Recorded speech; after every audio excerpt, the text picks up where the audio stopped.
Welcome to another edition of Chargers Unleashed. Jake Hefner and Dan Wolkenstein here with you from the LAFB Network. Today's show, of course, is being brought to you by BetOnline, Aura, AG1, Mint Mobile, and Rock Solid Sports Memorabilia. If this is your first time tuning into the show, make sure to hit that like and subscribe button on YouTube. You can also follow us on Facebook, Twitter, Instagram, Spotify, and Apple Podcasts. Dan Wolkenstein, I know that there are services out there, home cleaning services that will come to your house once a month. If you have insect problems, there's pest control people that'll come out and clean it, once a year. I am fully convinced that I need to hire a weekly cardiologist to come to my house on Thursday, Sunday, Mondays, whenever the Chargers are playing, because at least this time we get to finally celebrate a victory Monday. Nail biter all the way down to the wire. What else would you expect from a Chargers game? But the Chargers came out with the W this time. And for the first time in a long time on this show, we actually get to celebrate a win. Victory Monday for Chargers fans. Boy, does that feel good to be on the winning side of a game like that. It's been a minute. First Victory Monday of the Chargers 2023 season. Lots to break down, lots to discuss. Positives, a whole bunch of them, including Justin Herbert and Keenan Allen just slaying all day long. We'll talk about the defense, talk about things that can improve, kind of go into the key takeaways and all that kind of stuff, as well as some unfortunate injury updates from one Mike Williams and some interesting, weird stuff from the J.C. Jackson camp. So lots to discuss, but damn, does it feel good to see a Chargers win. Season still alive. 1-2, just a game back in the AFC West. Las Vegas Raiders coming to town. Chargers have a chance to go 2-2 going into the bye. All things considered, you'll take that. But before we get to all of that, Jake, my friend, how are you? Better than I have been on these two previous Mondays on this show. Better than I have been talking about a Chargers game in a victory mode. We're talking all the way back into last year. Dan and I have actually not talked about a victory since week 17 of last year on this show. And that's saying something because they lost the last game in Denver. Then you lose the Jacksonville game. Then you lose these first two games of this season. It's been a long time since we've actually gotten a chance to have a conversation about winning football on Chargers Unleashed. So we get to do like game balls. We get to talk about positive things on this, which is fantastic. We'll also talk negative, like I said. But Tuli bald, Asante bald, Justin bald, Keenan bald, Morgan Fox bald. There's a bunch of dudes. Oh, by the way, Alohi Gilman, hats off to you, my friend. Men on fire. But before we get to that, Jake, let's hear from our friends over at Aura. We'll be right back for all things Los Angeles Chargers Week 3 Victory Monday on Chargers Unleashed. Have you ever Googled yourself and were shocked to see your personal information exposed on one of those public listing sites? Data brokers are making a fortune selling your information to robocallers, spammers, and others who want to learn more about you, like where you live. We've been trying to reach you concerning your car's extended warranty. That's why I'm excited to tell you about today's sponsor, Aura. Aura can identify data brokers exposing your info and submit opt-out requests on your behalf, and brokers everywhere are legally required to remove your info if you ask them to, but they make it super hard to do. So let Aura handle that for you. You could try Aura for up to 2 weeks using this link that we're going to put up here on the screen. Aura also does so much more to protect you and your family from online threats that you cannot see. So make sure to check out aura.com/Chargers Unleashed to get a 14-day free trial and see if your personal information has been leaked online. So this feels damn good to talk about. I'm pumped for this one, Jake. Let's get into it. So 5,000-foot view. Before we get to like first half, second half stuff, 5,000-foot view. Main takeaways from this game. Let's do 3 total. First goes to you. And this was do or die, Dan. I said this before the game this prior week. You had to avoid that 0-3 hole. This was a game that you kind of felt was going to be similar to the Miami game. And around halftime, you kind of feel like, oh, maybe this isn't going to be such a shootout. But then the second half came around and you're like, okay, yeah, here we go. Now here come the points. I think I was surprised by a few things, Dan. The running game for this Chargers team, and we'll get into this in a little bit, I was very surprised that they could not get more production in that area. But leave it to your best player on offense to finally, not that he hasn't been in his bag, but to have a game of that magnitude when you absolutely needed it. Leave it to Justin Herbert and Keenan Allen, and in a way, Kellen Moore combined to just keep going with what's working. And I know that I've even said that sometimes that I feel like Justin Herbert gets a little bit too Keenan Allen happy. I have nothing to say on that front today. Absolutely not. Keenan Allen looked like a man possessed. He looked like he was running routes and making catches and tearing defenses up like it was his rookie season all over again. And Justin Herbert was just locked in. Some of the throws that he was making, I know we're going to dissect these throughout this episode, were just flat out ridiculous with pinpoint accuracy. And while he was blitzed on, hell, call it 55 minutes of the 60 minutes that is played in a football game, which is nuts. So I thought by the way, that cross shoulder, cross body throw to Keenan Allen, that I genuinely don't know if another quarterback can do that. Hell, even the one that he did on the fourth down play to Donald Parham, where his feet are just simply planted and he has to sidearm the ball. Even I'm not just talking about a short distance here, but still, just to do that under those circumstances is or nuts. The other one to Parham on fourth down. Anyways, it ended up being a shootout. The offense had to respond in certain situations where your defense gave up some points, and they were able to do that. And I thought that Kellen Moore, especially with the creativity with Keenan Allen throwing the deep touchdown pass to Mike Williams, I thought from a passing game scenario, I thought he called an absolutely magnificent game. Obviously, Justin Herbert, this has been his best in a lot of different statistical numbers, but I would call it his best since the Miami game last year in terms of just overall efficiency, what he was able to do against defenses, going through his progressions, going through his reads, seeing his wide receivers open. I thought he did a great job. Defensively, Dan, still some things to get worked out, obviously. We all knew what was going to take place when Justin Jefferson was going to go up against this Chargers defense. We've seen it the last 2 weeks. We knew that they weren't going to be able to stop this Vikings offense. You definitely didn't stop Justin Jefferson. Just under 150 yards receiving and a touchdown. And this team just seemed at times, and I will actually really like this breakdown that Dan will be talking about the defense here in a couple minutes, but at times just seemed inept, or it was the same things that we had seen the previous 2 weeks, just dumb penalties on third down that kept drives alive. I will say this, the officiating in this game was horrendous, was absolutely god-awful. And I don't care what they say, but Alohi Gilman got 2 fumbles. That's a damn fumble. In any other universe, 31 other teams, that is a fumble. And it should have been credited to Alohi Gilman for his second strip fumble of the game. So you had bright spots of this defense. The pass rush was able to get after it. Sebastian Joseph Day, Tuli Tuipulotu, who just continues to be an absolute monster for this defense. I still am loving the combination of Tuli and Bosa being right next to each other, coming in on pass rush scenarios. It's absolutely a beautiful thing to watch. I thought Kenneth Murray, even outside of the game-saving interception that he got in the end zone, he looked fantastic throughout this game. And Dan, I'll pose this question. Not perfect, not flawless. But yeah, you felt him. I will actually even ask an interesting question here in a little bit in relation to Kenneth Murray and when Eric Kendricks returns in a little bit. But overall, Dan, look, your defense stepped up in moments where they had to. They definitely weren't flawless. You saw Minnesota actually running the ball fairly decently against them, where I love the announcers who had said, hey, the first run that Minnesota goes for 10 yards, that's the first run that they had over 10 yards all season. Apparently they ripped off about 5 or 6 of those, it felt like. So Chargers rushing defense was not that good. But for a majority of the game, they were able to at least limit Justin Jefferson before he got going. You limit Jordan Addison to a certain extent. KJ Osborne, I know, had the touchdown late in the game. But, you still have areas to improve in this defense at every single level.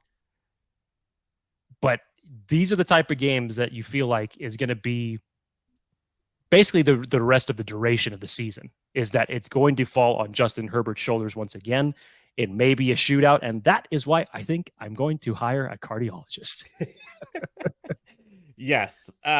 Yours truly had Justin Herbert and Keenan Allen on his fantasy team this week.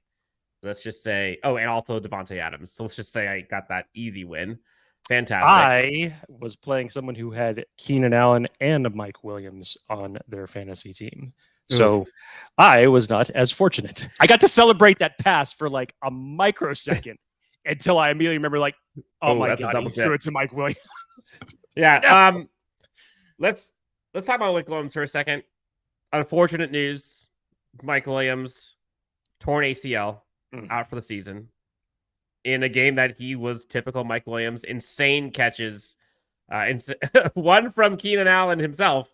That one on the ground diving was just stupid. Like, I literally watched that. I was like, I don't know how that even got there, let alone he caught it. I said the same thing. Chargers probably benefited from a lack of camera angles on that one in terms of the officiating goes. And again, how you could actually call that one a catch and not Alohi Gilman's strip fumble. Not a fumble. Okay. But whatever. Yeah. I digress. Yeah. And also, like, some of the we'll get to all those, whatever. We'll get to the penalties and stuff on Derwin, but not on Harrison Smith later. But Mike Williams out for the season. Gutted. Sucks. Sick. Hate to see it. It's going to impact this Chargers team. No questions about it. Period. And he's been such a fun player to watch, to cover, to talk to here on Chargers Unleashed. It just brings like that childish joy to the game. And it's pretty lighthearted, which I think is important. Justin Herbert trusts Mike Williams and Keenan Allen, evident by these first 3 games. And this is going to be a time where folks who were wanting to see Quentin Johnston and Josh Palmer get more play, like, they have no choice. Quentin Johnston has to step up now. We'll see what happens after the bye with Jalen Guyton if he comes back. So reinforcements, in theory, are at play here. But it's a big loss. There's no way around it. And it's unfortunate that comes with a victory. Like, even through victory, there's still loss, which seems like typical Chargers stuff. But, shout out to Mike Williams. We have no idea what the future entails. We don't know if this means this is his last game as a Charger. We don't know what this means for him coming back to the team. Like, we don't know any of that. But what we do know is that sucked. And one of the Chargers' best players is now off the team off the field for the rest of the year. Yeah, you can't help but just absolutely feel like the highest level of sadness for Mike Williams in this particular situation. Dan, I'll admit, I didn't even see it the first few times that I had watched the video in terms of what they were referencing. I thought they were referencing it on the tackle. I was like, what happened? And it's just the most unfortunate news you could possibly think about. And this is the NFL, this is football, and you try to avoid these as much as you can, but especially just for Mike Williams coming back off of last year in the unfortunate situation that happens in the last game of the season, and then can't go for the Jacksonville game. And then it just was really a focal point of this offense through the first 3 weeks of the season. And then this happens. You just can't help but feel so bad for him. And I don't want to speculate on his future right now. That's not even part of the conversation. I just know that there's a lot of conversations that have been had potentially about that maybe being Mike Williams' final game. And this is merely for contractual purposes. I don't know. I don't want to speculate on it. I actually hope, from a standpoint of building this team moving forward, as good of a combination of Mike Williams and Keenan Allen have been with Justin Herbert, you see the results, and you hope that that's not the last time that you see Mike Williams be able to be a part of this offense. But as Dan brought up, Joshua Palmer is going to have to be the next person that steps up in this. I know Quentin Johnston is obviously going to get elevated, but when you look at wide receivers and trust factors and time elapsed with the quarterback, Joshua Palmer is the next logical name in that sequence. Quentin Johnston obviously is going to be running some of those deeper routes and have the Mike Williams replacement standpoint as far as where he plays. So Kellen Moore is going to have to accelerate that development and infusion of him into this offense extremely quickly. I would actually hope, and Chris Beatty. Thank you. I would actually hope that in this type of circumstance, because now obviously the attention is definitely going to go from opposing defenses to Keenan Allen. And it's going to be tough. he may not have the type of success that he's been able to have over the first 3 weeks of the season now that he's going to be the focal point. But I would hope that this would be a situation to where Kellen Moore is going to mix it up a little bit more. No pun intended.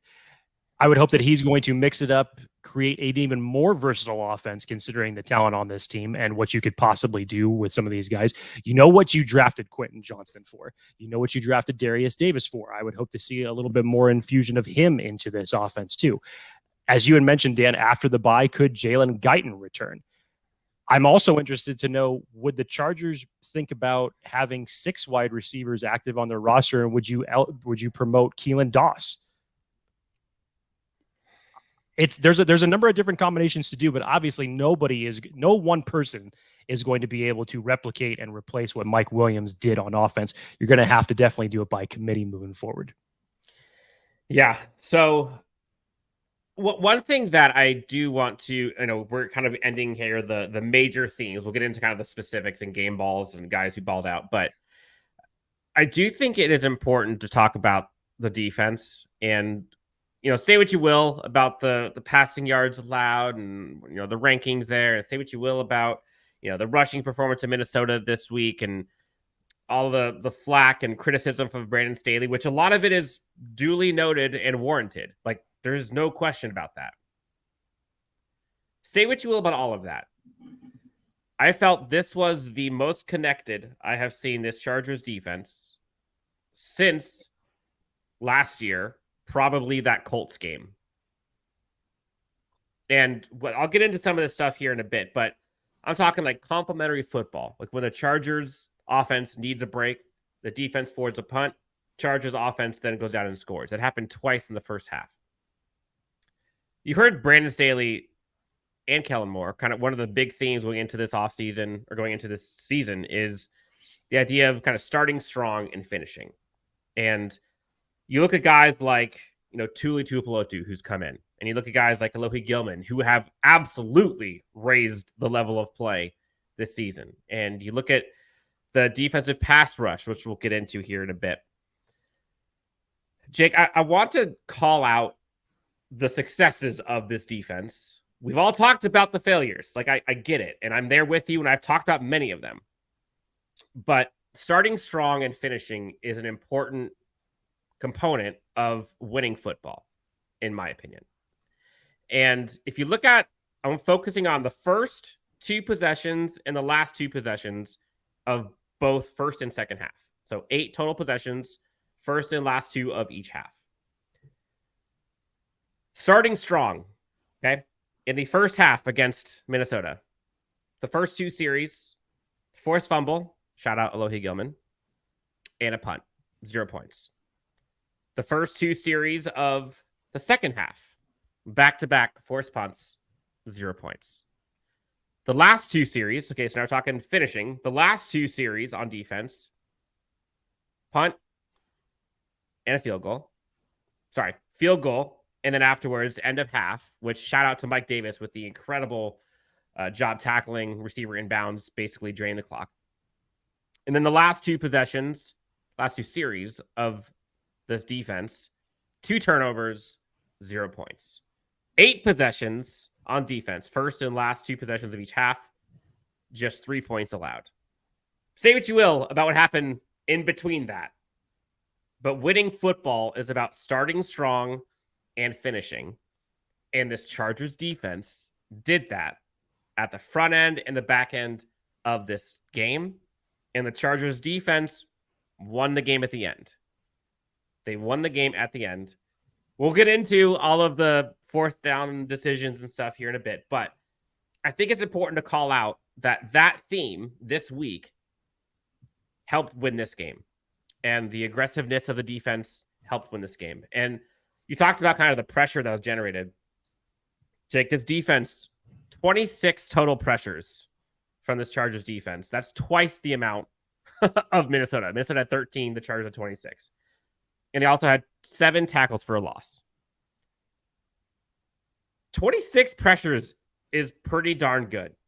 And when you look at some of these Tuli Tuipulotu has 9 pressures. Khalil Mack has 5 pressures. SJD has 3 pressures. Morgan Fox, Joey Bosa, Scott Matlock, Jazir Taylor, Nick Neiman, Nick Williams, all of these guys generating pressure. That's a recipe for success. And then on the other hand, like, I think it's a kind of funny anecdote. We talked about Justin Herbert slaying, right? Keenan Allen slayed. He had over 200 yards, which is absolutely insane. I think it was a franchise record for this team. Justin Herbert goes 40 of 47 for 405, 3 touchdowns, and 123.8 quarterback rating. Keenan Allen, 18 receptions, 215 yards. That's 18 receptions on 20 targets, by the way. Like, that's automatic. They did this, Jake, against a Minnesota team that blitzed this Chargers team more than any quarterback has been blitzed in nearly a decade. The Vikings blitzed Justin Herbert on 81.6% of Justin Herbert's dropbacks yesterday. 81.6%. This is according to Chris Rim, who covers the Chargers. On those blitzing dropbacks, Justin Herbert went 32 for 38, 301 yards, and 3 touchdowns against the blitz. In context, Jake, that's the most completions, attempts, and passing yards of any quarterback against the blitz since ESPN began tracking that. And that was in 2006. That was 2006. Justin Herbert faced a higher blitz rate week 3 than any quarterback in the last decade. The last time someone faced this much blitz rate, again, 81.6 for Justin Herbert. 2013, Colin Kaepernick was blitzed 87.5% of the time. It hasn't been since 2013 we've seen a quarterback get blitzed that much. And Justin Herbert absolutely filleted all game long. 34 passes he completed when he was blitzed in out of 40.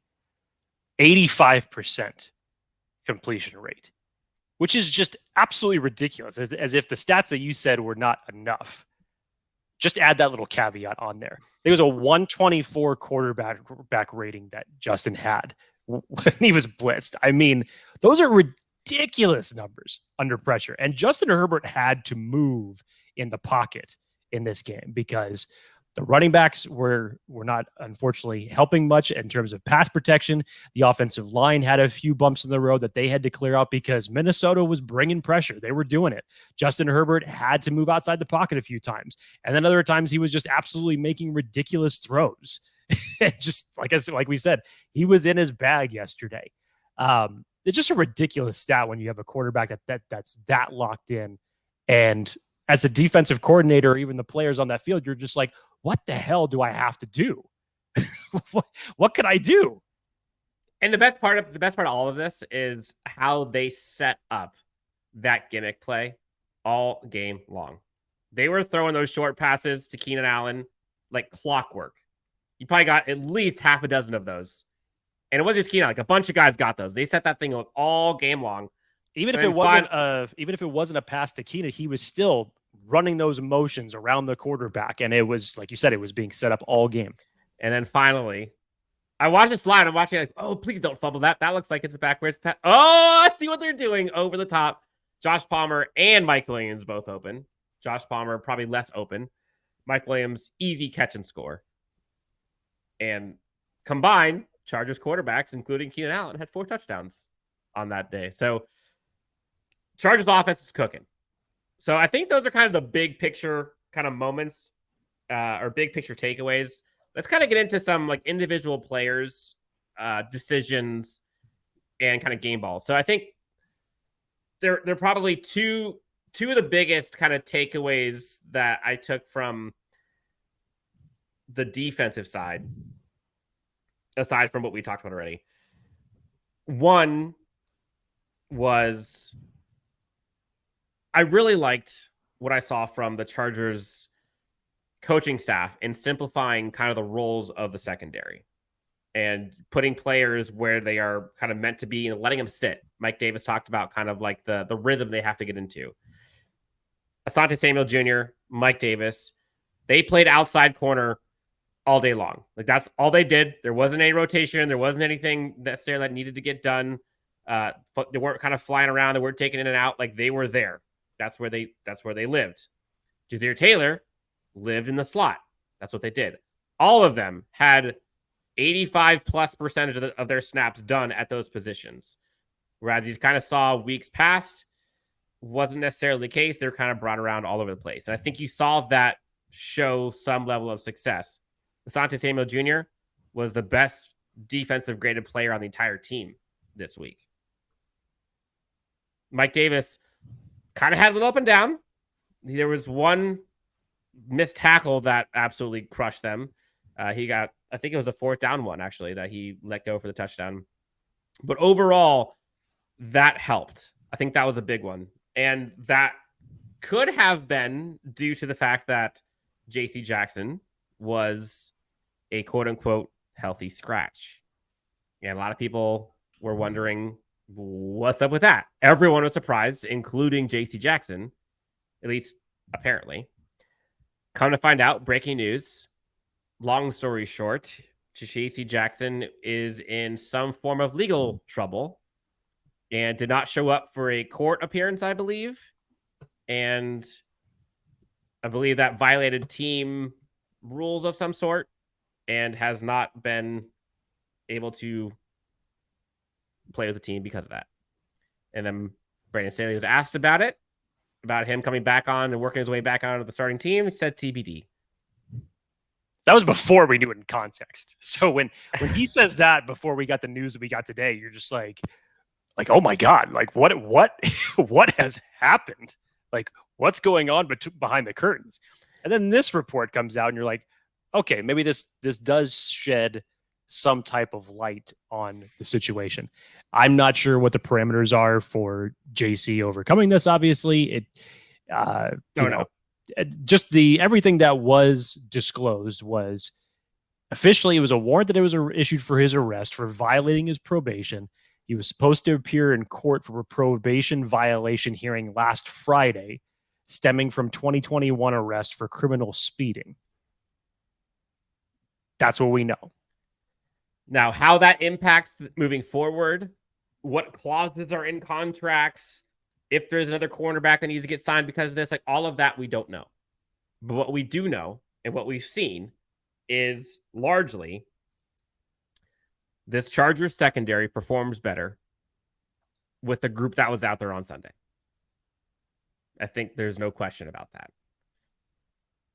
Now, they played well for the most part. Again, you still gave up chunk plays. JT Woods, awful missed tackle. Mike Davis, Kenneth Murray also had a bad tackle / read on that play and another play that ended up causing a touchdown. Alohi Gilman, man on fire. We talked about it earlier. Like, that was the best game I've seen Alohi Gilman play, and it's not even close. Outside of the 2 fumbles that Alohi Gilman caused, how about the pass breakup? You're holding on to that too. Yeah, I am holding on to that too. I don't give a damn if it's unofficial. Screw you, officiating committee, for getting it wrong. There is no way that you blow that whistle dead because of forward progress. No way in hell. It's 2 fumbles for Alohi Gilman. But Dan, how about on the final drive that Minnesota was driving and the hit that he puts on TJ Hawkinson right to the side and in the ribs that dislodged the ball on that catch? I mean, he almost had an interception to start the second half. In the first drive, in the second half, he almost had an interception when they forced a punt. Like, he was everywhere. He was the best safety on the field yesterday. And that says all you need to know. Derwin James, unfortunately, again, got called for another penalty.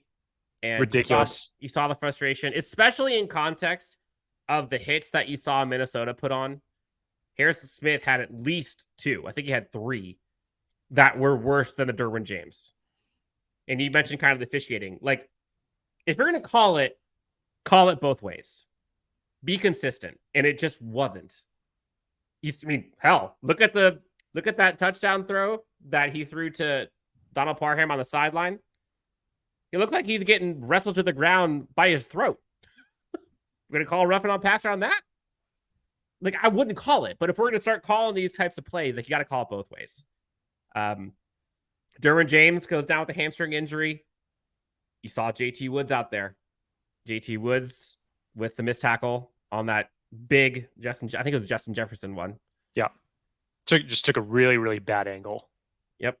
And the thing about this defense is like you gotta stop thinking. You have to just act. And if you're like a step behind and you think too much, it's over. So there's a lot to unpack with the secondary stuff. Like I feel like there are layers to it, but I think that kind of covers it for the most part. You mentioned Tuli, Jake. Talk about what we saw from him. I mean, my God, he was credited for 9 pressures in this game. Ended up getting credited for 3 sacks. I think it was the actual number that PFF came up with it. I think that accounts for like 0.5 per. So I think he was technically for them. They had right like 1.5. Because him and Bosa combined for 1 early in the game. And then 3 run stops on this game, Dan. Right now, he is leading all rookie edge defenders in pressures and sacks. And I still remember day 2 when we're looking at this for the board and in the NFL draft, and all the pass rushers are just going off the board. And sure enough, it's like we all for a second kind of forgot about Tuli Tuipulotu because we're like, okay, there go the pass rushers. Let's go in a different direction. Let's think about a different position. And then Tuli's there. The Chargers grab him.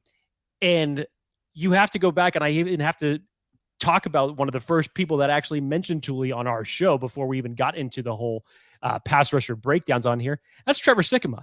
Trevor Sikkema on this show is fantastic when it comes to calling out good fits for good teams. And he said it would be an absolute home run if the Chargers were able to land Tuli Tuipulotu, because Tuli Tuipulotu and what he has added to this pass rushing unit has been nothing short of phenomenal. You talk about a motor that, and this is exactly what his USC tape told you. He has a motor that just does not stop. Whether it's in quarterback pursuits, getting after the quarterback when they're in the pocket, he has just been relentless. And he's a game wrecker. You have a core 4 now between, maybe even call it a core 5, Dan. But in certain pass rush scenarios, if you're saying you take Austin Johnson off the field and you've got a line of Joey Bosa, Tuli Tuipulotu, Sebastian Joseph Day, Morgan Fox, and Khalil Mack on the field, like that's turning out to be lethal. Yeah, Tuli has been a hidden gem, and I don't think this is a hyperbole. I think so far he's the best draft pick the Chargers have gotten this year in terms of production. We'll see what happens with Quentin Johnson, but he's looked good. Tuli's a beast, dude. Like the hands Brandon Staley talked about, kind of the hands that he has, they're quick. Kind of his strength, like the bull rush that he brings, like kids that young, and I say kids, like I think he's 21? He just turned 21. Like that's not normal. That is not normal. And I love the chemistry that he is bringing to the defensive line. Like you're seeing he and Joey Bosa like literally hugging, loving it afterwards. I mean, what he's doing with Morgan Fox, like it's a fun story, and that defensive line, like the Tuli Tuipulotu helps us quickly forget like how dire the depth of this edge group was, even when they drafted him, it was just unknown. Yeah, you and me both. I think a lot of people kind of forgot about Tuli as the edge guy when we were going through the draft time. And I remember when the Chargers drafted him, Jake, you and I both were there. We were both like, oh shit. Forgot about it. It was great. A friend of mine had actually slightly spoiled it beforehand, and because we were thinking we're going to guess who the player is that the Chargers are going to take, and one of my buddies sees it on the phone, and he's like, "Oh, I just saw the pick," and we're like, "Oh, who was it?" He's like, "It wasn't who we thought it was going to be," and then we're all like, "Oh no, like what happened?" And then they say, "Oh," like, "Oh, oh, okay, let's go." Yes. Not all sunshine and rainbows. You heard Brandon Staley allude to this afterwards in the post-game press conference, Jake, but I noted this. I was off of X or Twitter, wherever calling it. I stayed off of it during the game, which is the first time I've done that in years. And so I was just watching it live. I was kind of taking notes off to the side for the show. The third down penalties from this defense are crippling and overshadowing like a lot of the good play that this defense has had. Like Morgan Fox gets called for a defensive penalty on third down. It would have been fourth down. It would have been a punt. No, I think it was just encroachment that he had. It was a 3rd and 4, 5-yard penalty, keeps the sticks moving.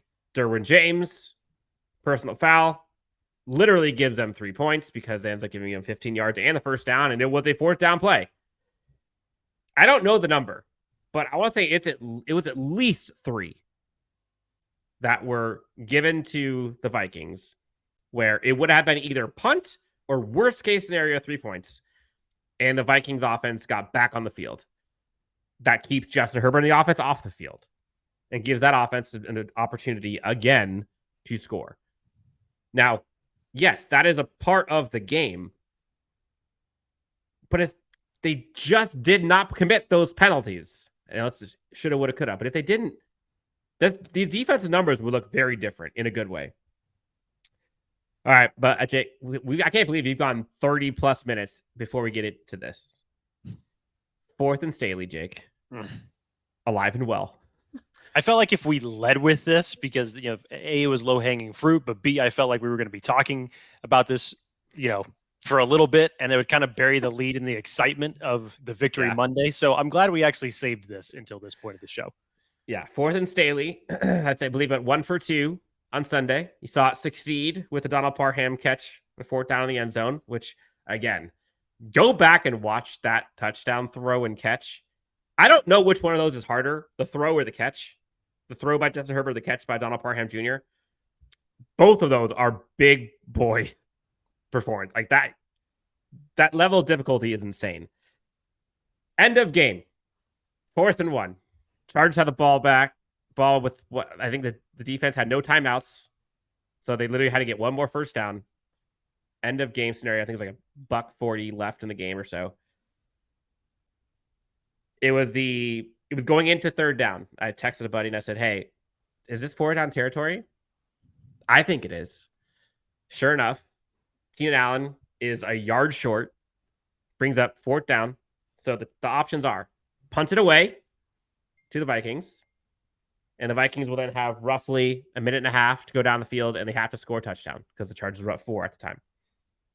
Or go for it, and if you succeed, the game's over. The game is literally over then. In the moment, I was 100% on board with the 4th down decision to go for it. I did not like the play that they ended up going with, which hindsight, I understand why they chose to not do quarterback sneak, because they said that the alignment that the defensive line gave made it look pretty unlikely that they can get it. I still hold strong. I would rather do the quarterback sneak regardless. Like, use your guys and go. Chargers go for it on 4th down. Give it to a fullback, Joshua Kelly, who gets stuffed. Turnover on downs.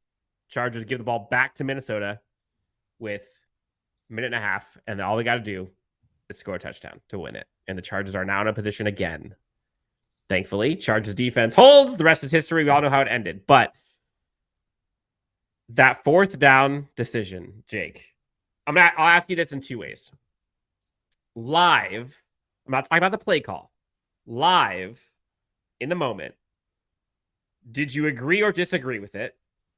And then now that you've had time to digest and analyze and let the dust settle, what are your thoughts now?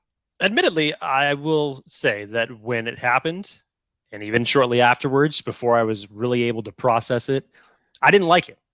And then I realized, what is it that I'm really pissed off about? Even after the hindsight that the Chargers ended up winning the game, I was more upset with the play calling sequence, not just from the 4th down call, from play calls before that, Dan. If you go back, if you just look away from the 4th and 1 play,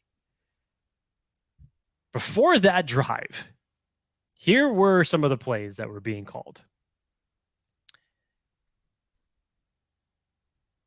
On a 2nd and 8, Joshua Kelly goes up the middle, loses 3 yards, which puts them in the 3rd and 11 scenario that they're trying to convert to Keenan Allen. That comes up a yard short. Dan, I think it was the drive before that, or maybe I'm confusing my drives here, but there was a lot of unnecessary running. Like the 2nd and 20 run when it should have been, when it was God almighty, 2nd and 20 run that they ran with Joshua Kelly, where it was like the left end outside. I didn't understand that play call at all. But just to set up that last sequence that we're talking about, 1st and 10, again, all the Chargers had to do was get a first down. Right. And the game was over. So they got one, they needed one more. So 1st and 10 at the 15. Joshua Kelly, left end, 2 yards. Thank you. Okay. 2nd and 8. This is the one that I think everyone was pissed off about. 2nd and 8. Josh Kelly up the middle, -3 yards. Yes. Timeout Minnesota. That's the one I'm talking about. Yep. Now, third and 11, they give it to Keenan Allen, who's just short of the sticks. But it's that 2nd and 8 that I think a lot of people, if they go back and watch, and yourself included, like, that's the problem. Right. I get you're still trying to balance your offense, keep a defense guessing, and in this particular case, try to bleed out the clock and force them to, take their last time out of the game. But you weren't putting yourself in any good position. I mean, there were a lot of times, hell, even look at the 3rd and 17, which was the insane pass that Justin Herbert had to complete to Keenan Allen over the middle to go for 25 yards. But there were plenty of times where the Chargers were not doing themselves any favors and putting themselves behind the sticks. And the Chargers running game, which had not done anything for them for a majority of this game, almost ended up hindering them because of those certain play calls. Now, you go to the 4th down play itself. Like you, Dan, I am now more upset about the play call itself than the actual call to go for it. Because, yes, you're up by 4. They have no more timeouts left. You get that yard, which, hey, winners should be able to get a yard if you're going to win. Collectively, 11 guys should be able to get a yard. You do that and the game is over. And you can go into victory formation and not have to stress. Unfortunately, that didn't end up happening for the Chargers. Would definitely not have gone to a running back, a fullback, whatever the hell Josh Kelly was on that particular play. No way. It should have been a quarterback sneak. I would have felt more confident with Justin Herbert, big-bodied, in his frame being able to just gain that 1 yard there. Unfortunately, they didn't do that. Yes, unfortunately, they didn't do that. And the Vikings defense, which had been getting penetration for the Chargers running game all morning long, did it again. And in the press pool afterwards, Staley and Jetson were talked to about this, were asked questions, and they admitted, like, the quarterback sneak was in play there, but the front that was shown by the defense, they decided, and Justin Herbert looked like, I think Justin Herbert called out of it to the run play. So it's not like it wasn't there. According to the team, according to the players and coaches, it was an audible out seemingly because of the formation that the defense showed. But in my opinion, I don't care. You still got 6'6" Justin Herbert. Like, do you like? And it's a little different, but like, go look at the Eagles when they do their like short yarded tush push, what you want to call it. Do you think they give a damn what the defensive line is looking like when they do that? They don't care. It's a simple saying of to say on this particular play to get 1 yard, we're going to be better than you and try to stop us. Try to stop us. Yeah. So I think in short, and I don't know, maybe this is too fluffy, but the 4th and Staley, that decision, I 100% am behind it. I think the message it sends about like believing in your guys and trusting your offense to go out and win it. And if they don't get it, you can trust your defense to still hold. And the aggressiveness and kind of everyone playing for themselves. You heard from Keenan Allen and folks talk about however, I think it was Justin Herbert or Keenan, I'm not sure which one, talked about like as a group, they were all behind that decision. That aggressiveness and that kind of effort mode of like, we're going to go out and we're going to win this on our terms one way or the other. I hope that continues. I think that's the best version of this Chargers team is Kellen Moore, Justin Herbert, Brandon Staley, and company saying, screw it. If we're going to go down, we're going down our way. Like, I want that. I get it. And analytics actually point to that being the right thing to do. I get it. And I know after that game, And all this morning, especially when it comes to the mainstream media, everybody has been tearing into Staley about it. And look, I kind of understand because this is kind of like the whole live by the sword, die by the sword. This is nothing new for Brandon Staley. You go back his first year as the head coach, you look at that Raider game where he decided to go for it in fourth down, and they're deep in their own territory. That didn't end up going for him. You look at the Cleveland Brown game last year where they went for it on fourth down in their own territory when all Cleveland needed was 3 points to win the game. And thankfully for them, their field goal kicker ended up missing the field goal, bailed him out of that one. Dan, for me, it's you ride that line of aggressiveness and recklessness. And Joshua Palmer kind of said it best. It's like if they get that yard, nobody's talking about it. Mm-hmm. It's like, okay, Chargers went out, they finished, they got it, and nobody would have been talking about it. Of course you didn't, so everybody is now bringing that decision up into question. And thankfully for the Chargers, the defense ended up holding. Kenneth Murray with a huge interception in the end zone ends up essentially saving the Chargers season because of that, avoids them from going 0-3 in that particular position. But Dan, it's just, we've talked about this with Brandon Staley before. It's just, you got to find that line because I love me some aggressive Brandon Staley in certain situations. The earlier fourth down play to Donald Parham in the end zone, I was on board for that. It doesn't keep your nerves from racking up, but it's good. You understand that. Stay aggressive in the red zone. You're at this point in the field. If anything, they're going to have to drive the entirety of the field to get points back on you. It's better than a punt. I get it. 24-yard line? That one's kind of in the gray area to where it brings up a little bit of questions. But look, in the hindsight of things, I ended up being more upset with the play call itself than the actual call to go for it. You just hope that you can just avoid these type of scenarios moving forward. Sure, like as much as you would like it to not have to get to fourth down, like sometimes it's just a reality. Like Minnesota had to go on fourth downs, and that's how they got 7 of their points was on fourth down. That KJ Osborne play, I believe, was on fourth down. Yes, it was. That's just the way these games are played these days. So, overall, like I think there's a bunch of positives. Kenneth Murray looked good again, 2 games in a row now. Alohi Gilman looked good. Asante Samuel Jr. has been balling out. Offensive line, Rashawn Slater, literally top 5, I think it's top 4 grade in pass blocking in the entire NFL. Zion Johnson looked great. Zion Johnson had a great game. He had a better game than Rashawn Slater did. He probably actually had the best game that he's had over the first 3 weeks of being at left guard. So kudos to him for that one. Yep. So unfortunately, Dick of the kicker missed the long one. And how different this story would have been, like if he made that, if some of those penalties didn't go the opposite way, if the Alohi Gilman fumble didn't actually get taken back, like again, you can see the same thing. Imagine if the Justin Herbert tip ball that ended up should have been intercepted, end up going to shoulda, woulda, coulda, whatever. Like sometimes you're good, sometimes you're bad, sometimes you're lucky, and sometimes there's a combination of some of those. Sometimes you're bad and lucky. Yes.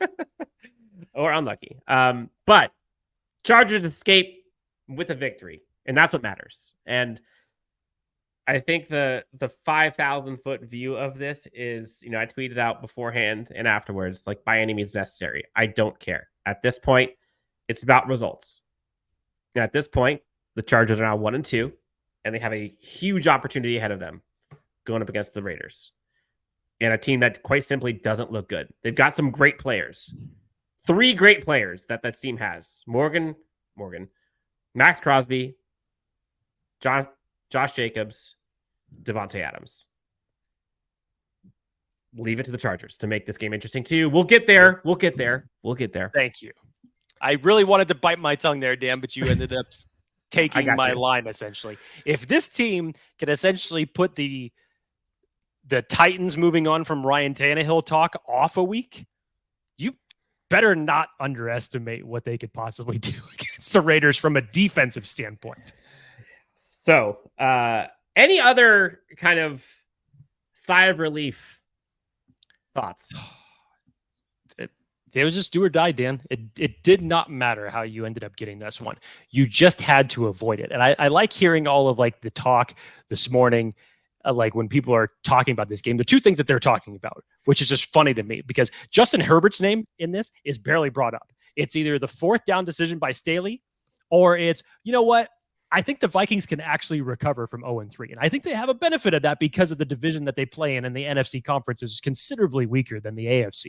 So, it's funny to me, just some of the things that were overshadowed. Well, that's the national narrative is, I don't want to be disrespectful, but it is stupid. Like, it is stupid. Like, if you go back and watch that game, if Justin Herbert is not the main storyline, you didn't watch the game. But you didn't watch the game. He's not. He's not watch the game. That's what I'm saying. And again, like, a lot of people just look for clicks, and it's easy to criticize Brandon Staley for that 4th down decision. Correct or incorrect to criticize. It's easy, and that's what sells. It was their correct call. The play call, different story. The call to go for it, it was the right call. At least analytics says that. Nobody, I think, can expect a flawless game from the Chargers ever.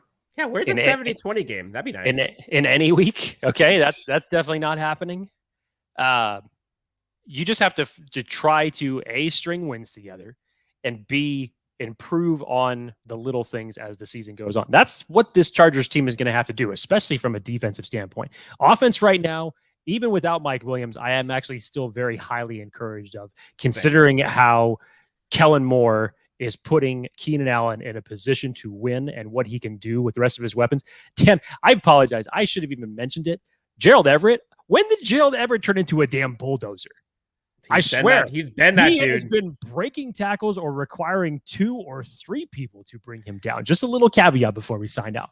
But moving forward, this Chargers team is just going to have to learn to win tough games and just chalk it up and get ready for it. Every game is probably going to be like this, so be prepared. This is your disclaimer for the remaining 15 weeks of the football season that we have left before us. I don't want to blow smoke, Jake, but I'll say this just because it gives me a little bit of a smile. Imagine the euphoria. The Chargers just absolutely blow out the Raiders. The big if, probably not happening. But just imagine, like, if Christmas came in September and we're watching the Chargers just demolish the Raiders. Like, that would be whatever. I should have started wrapping up the show before I talked about Gerald. You're letting me get positive. You don't want that. Because I let you get really positive, and for you to even go as far as to say something, even as hypothetical as it was, to say something like that, Dan, don't do it. Don't do it. Don't do it, my friend. You know better than that. You know better than that. I do. You're right. So, Chargers, 1 win going into week 4 against the Raiders. A lot more we'll be covering, including some of the positive trends that we're starting to see. Again, 3 weeks in, but some positive trends we're seeing from both offense and defense has to have Chargers fans feeling pretty optimistic about where this team is headed this year. But until then, Jake Hefner, Dan Wolkenstein signing out on a victory Monday here on Chargers Unleashed. We'll be back with you guys soon to start talking about all things Las Vegas Raiders and state of the team as we head to week 4. Monday Night Football coming up soon here. Until then, Jake Hefner, Dan Wolkenstein, Chargers Unleashed, and LA Football Network. We'll talk to you next time on Chargers Unleashed.